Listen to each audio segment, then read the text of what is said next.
Friends, welcome to my YouTube channel. ಭಕ್ತಿ ಮತ್ತು ನಂಬಿಕೆ.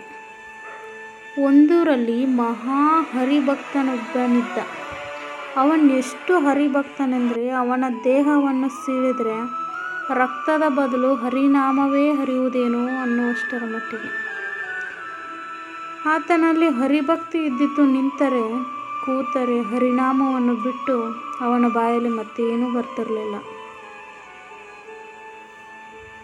ಒಮ್ಮೆ ಅದೇ ಊರಿನ ಮುಖಂಡನೊಬ್ಬನಿಗೆ ಊರಿನಲ್ಲಿ ಭಾಗವತ ಸಪ್ತಾಹ ಮಾಡಿಸಿದ್ರೆ ಊರಿಗೆ ಒಳ್ಳೆಯದಾಗುತ್ತದೆ ಎಂದು ಯಾರೋ ಸಲಹೆ ಕೊಟ್ರಂತೆ. ಯಾರನ್ನ ಕರೆಸೋದೊಂದು ಯೋಚಿಸಿದಾಗ ನಮ್ಮ ಊರಲ್ಲೇ ಇರುವ ಹರಿಭಕ್ತನಿಗಿಂತ ಇನ್ಯಾರು ಬೇಕೆಂದು ಕೊಂಡು ಆ ಹರಿಭಕ್ತನಿಗೆ ಸಪ್ತಾಹ ನಡೆಸ್ಕೊಡು ಅಂತ ಕೇಳಿದ್ರಂತೆ ಯಾರು ಊರಿನ ಹಿರಿಯರು. ಅವನು ಅದಕ್ಕೆ ಒಪ್ಕೊಂಡು ಸಪ್ತಾಹ ಶುರುವಾಗುತ್ತೆ. 3 ದಿನ ಕಳೆಯುತ್ತೆ. 4ನೇ ದಿನ ಹರಿದಾಸರು ಕೃಷ್ಣ ಮತ್ತು ಬಲರಾಮರ ಬಾಲ್ಯವನ್ನು ವಿವರಿಸ್ತಾ ಬಾಲಕರ ಸೌಂದರ್ಯ ಮತ್ತು ಅವರು ಧರಿಸುತ್ತಿದ್ದ ಬಟ್ಟೆ ಬರೆಗಳು, ಹಾಕಿಕೊಳ್ತಿದ್ದ ಒಡವೆ, ವಜ್ರದ ಕಿರೀಟ, ಚಿನ್ನದ ಹಾಗೂ ಮುತ್ತಿನ ಹಾರಗಳು, ಕಾಲ್ಗಡಗುಗಳ ಬಗ್ಗೆ ವರ್ಣನೆ ಮಾಡ್ತಿದ್ರು. ಆ ಸಮಯದಲ್ಲಿ ಸಾಹುಕಾರನ ಮನೆಗೆ ಕಳ್ತನಕ್ಕೆ ಅಂತ ಒಬ್ಬ ಕಳ್ಳ ಬಂದಿರ್ತಾನೆ. ಹರಿದಾಸರು ಹೇಳಿದ ಮಕ್ಕಳ ಒಡವೆಗಳ ವರ್ಣನೆ ಅವನ ತಲೆಯಲ್ಲಿ ಕೂತ್ಬಿಡುತ್ತೆ.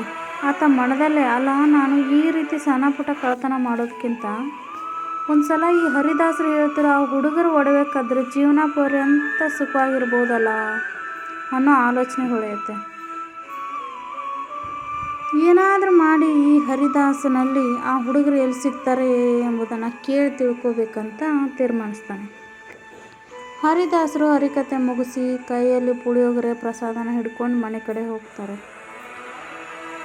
ಅದನ್ನೇ ಕಾಯ್ತಿದ್ದ ಕಳ್ಳ ಹರಿದಾಸರನ್ನ ಹಿಂಬಾಲಿಸಿ ಅಡ್ಡಗಟ್ಟಿ, ಸ್ವಾಮಿಗಳು, ನೀವು ಹೇಳಿದ ಕಥೆಯಲ್ಲಿ 2 ಮಕ್ಕಳಿದ್ರಲ್ಲ, ಅವ್ರು ಎಲ್ಲಿರ್ತಾರೆ, ಎಲ್ಲಿ ಸಿಗ್ತಾರೆ ಅಂತ ಕೇಳ್ತಾನೆ. ಆಗ ಹರಿದಾಸರು, ಎಲ್ಲೇ ಮೂರ್ಖ, ಅದು ಬರೀ ಕತೆ ಕಾಣೋ, ನಾನು 40 ವರ್ಷದಿಂದ ಕಾಯ್ತಿದ್ದೇನೆ, ನನಗೇ ಅವ್ರು ಇನ್ನೂ ಕಂಡಿಲ್ಲ, ನಿನಗೆ ಸಿಗ್ತಾನ, ತುಂಬ ರಾತ್ರಿ ಆಗಿದೆ, ಸುಮ್ಮನೆ ಮನೆಗೆ ನಡಿ ಅಂತಾರೆ. ಆದರೆ ನೀವು ಹೇಳಿಲ್ಲ ಅಂದರೆ ನಿಮ್ಗೆ ಈಗಲೇ ಇಲ್ಲೇ ಚೂರಿ ಹಾಕ್ಬಿಡ್ತೀನಿ, ಮೊದಲೇ ನಾನು ಕಳ್ಳ, ನನ್ನ ಹತ್ರ ಈ ಥರ ಆಟ ಎಲ್ಲ ನಡೆಯಲ್ಲ ಎಂದು ಗದರಿಸ್ತಾನೆ. ಹರಿದಾಸರಿಗೆ ತುಂಬ ಭಯವಾಗತೊಡಗುತ್ತೆ. ಬೇರೆ ದಾರಿ ಕಾಣದೆ ಎದುರಲ್ಲಿದ್ದ ಒಂದು ತುಳಸಿ ವೃಂದಾವನನ ತೋರಿಸಿ, ಇಲ್ಲೇ ಇರ್ತಾರೆ, ಈಗ ಇರಲ್ಲ, ಬೆಳಗಿನ ಜಾವದ ಹೊತ್ತಿಗೆ ಬರ್ತಾರೆ, ಈಗ ಮನೆಗೆ ಹೋಗು ಅಂತಾರೆ. ಬೆಳಗಿನ ಜಾವದ ಹೊತ್ತಿಗೆ ಬಾ ಅಂದಾಗ ಇವನ್ ಕಾಟ ಆದರೂ ತಪ್ಪುತ್ತಂತೇಳಿ ಅವ್ರು ಹೇಳಿ ಜಾರ್ಕೊಂಡ್ಬಿಡ್ತಾರೆ. ಈ ಸರಿ ರಾತ್ರಿ ಮನೆಗೆ ಹೋಗಿ ಮಲಗಿದ್ರೆ ಬೆಳಗಿನ ಜಾವ ಎಚ್ಚರ ಆಗುತ್ತೋ ಇಲ್ವೋ ಅಂತೇಳಿ ಕಳ್ಳ ಯೋಚನೆ ಮಾಡಿ ಆ ಮರದ ಮೇಲೆ ಕೂತು ರಾತ್ರಿ ಎಲ್ಲ ಕಳೀತಾನೆ. ಬೆಳಗಿನ ಜಾವ ಚುಮ್ಮು ಇಬ್ಬನಿ ಬೀಳ್ತಿರುವಾಗ ಇಬ್ಬರು ಬಾಲಕರು ನಗುತ್ತಾ ಹರಟೆ ಹೊಡೆಯುತ್ತಾ ವೃಂದಾವನದತ್ತ, ಅಂದರೆ ಇದೇನು ವೃಂದಾವನ ಇದೆಯಲ್ಲ ಅದರ ಹತ್ರ ಬರ್ತಿರೋದನ್ನು ಆ ಕಳ್ಳಂಗೆ ಕಾಣಿಸುತ್ತೆ. ಮರದಿಂದ ಇಳಿದು ಆ ಬಾಲಕರ ಹತ್ರ ಹೋದನು. ಆ ಬಾಲಕರು ನೋಡಲು ತುಂಬ ಮುದ್ದಾಗಿ ಹರಿದಾಸರು ಹೇಳಿದಂಥ ಒಡವೆಗಳನ್ನ ಹಾಕ್ಕೊಂಡಿದ್ರು. ಅವ್ರನ್ನ ನೋಡಿ ಕಳ್ಳನಿಗೆ ಅವ್ರನ್ನ ಮುದ್ದು ಮಾಡಬೇಕನ್ನಿಸ್ತು. ಎಷ್ಟು ಚಂದದ ಮಕ್ಕಳು, ಇವುಗಳ ಒಡವೆಗಳನ್ನ ನಾನು ತೆಗೆದುಕೊಂಡ್ರೆ ಆ ಶಿವ ಮೆಚ್ಚಾನ ಅಂತ ಮನಸ್ಸಲ್ಲಿ ಅನ್ಕೋತಾನೆ. ಮಕ್ಕಳನ್ನ ಕಣ್ತುಂಬ ನೋಡಿ ಅಲ್ಲಿಂದ ಹೊರಡ್ತಾನೆ. ಆಗ ಆ ಮಕ್ಕಳು ಅವನ್ನ ಕೂಗಿ ಕರೆದು, ರಾತ್ರಿ ಎಲ್ಲ ನಮಗಾಗಿ ಕಾದಿದ್ದೆಲ್ಲ ತಗೋ ಎಂದು ತಮ್ಮ ಒಡವೆಗಳನ್ನ ಬಿಚ್ಚಿ ಆ ಕಳ್ಳನಿಗೆ ಕೊಡೋಕೆ ಬಂದವು. ಕಳ್ಳಂಗೆ ನಾಚಿಕೆ ಆಗಿ ಅದೆಲ್ಲ ಏನು ಬೇಡ ಎಂದ. ಆದರೂ ಆ ಬಾಲಕರು ಬಿಡದೆ ಕಳ್ಳ ತನ್ನ ತಲೆಗೆ ಸುತ್ತಿದ್ದ ರುಮಾಲನ್ನ ಎಳೆದು ಅದರಲ್ಲಿ ತಮ್ಮ ಎಲ್ಲ ಒಡವೆಗಳನ್ನ ಹಾಕಿ ಗಂಟು ಹಾಕಿ ಕೊಟ್ಟರು. ಕಳ್ಳ ಸಂತೋಷದಿಂದ ಮನೆ ಸೇರಿದ. ಮಾರನೇ ದಿನ ರಾತ್ರಿ ಹರಿದಾಸರು ಹರಿಕತೆ ಮುಗಿಸಿ ಮನೆಗೆ ಹೊರಟಾಗ ಕಳ್ಳ ಎದುರಾಗಿ, ಸ್ವಾಮಿಗಳೇ, ನೀವು ಹೇಳ್ದಾಗೆ ಆ ಬಾಲಕರು ನನಗೆ ಸಿಕ್ಕಿದ್ರು ಎಂದ.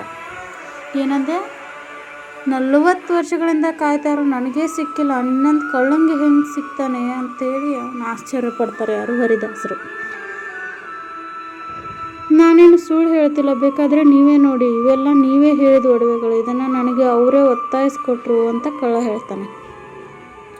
ಒಡವೆಗಳನ್ನ ನೋಡಿ ಹರಿದಾಸರು ಮೂರ್ಛೆ ಬೀಳ್ತಾರೆ. ಆಮೇಲೆ ಸ್ವಲ್ಪ ಸಮಯದ ನಂತರ ಎಚ್ಚರಗೊಂಡು ಕಳ್ಳನ ಕಾಲು ಹಿಡಿದು ತನಗೂ ಆ ಮಕ್ಕಳನ್ನ ತೋರಿಸಂತ ಅಂಗಲಾಡಿಸ್ತಾರೆ. ಕಳ್ಳ, ಹೇಳಿ ಸ್ವಾಮಿಗಳೇ, ನೀವು ಹೀಗೆಲ್ಲ ನನ್ನ ಕಾಲು ಮುಟ್ಟಬಾರ್ದು. ನೀವು ಹೇಳಿದಾಗೆ ಬೆಳಗಿನ ಜಾವ ಆ ಬಾಲಕರು ಬಂದೇ ಬರ್ತಾರೆ.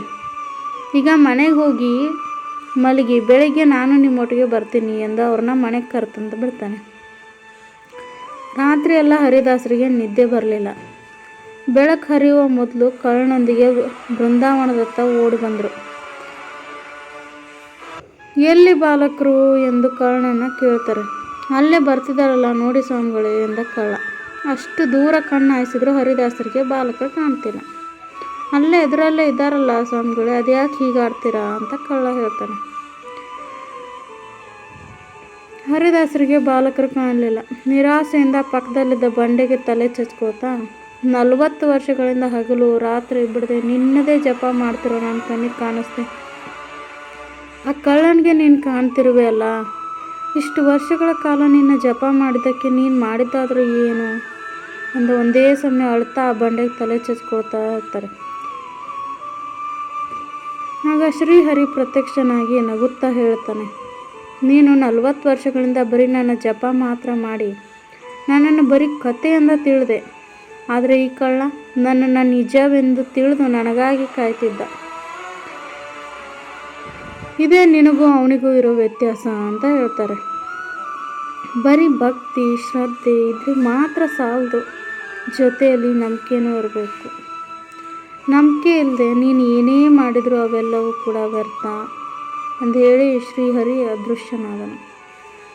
ಕೃಷ್ಣಂ ವಂದೇ ಜಗದ್ಗುರುಂ. ಯಾರೆಲ್ಲ ವಿಡಿಯೋನ ಹೊಸದಾಗಿ ನೋಡ್ತಾ ಇದ್ದೀರಾ, ಪ್ಲೀಸ್ ಸಬ್ಸ್ಕ್ರೈಬ್ ಮಾಡಿ, ಇಷ್ಟ ಆದರೆ ಲೈಕ್ ಮಾಡಿ, ಶೇರ್ ಮಾಡಿ. Thank you all.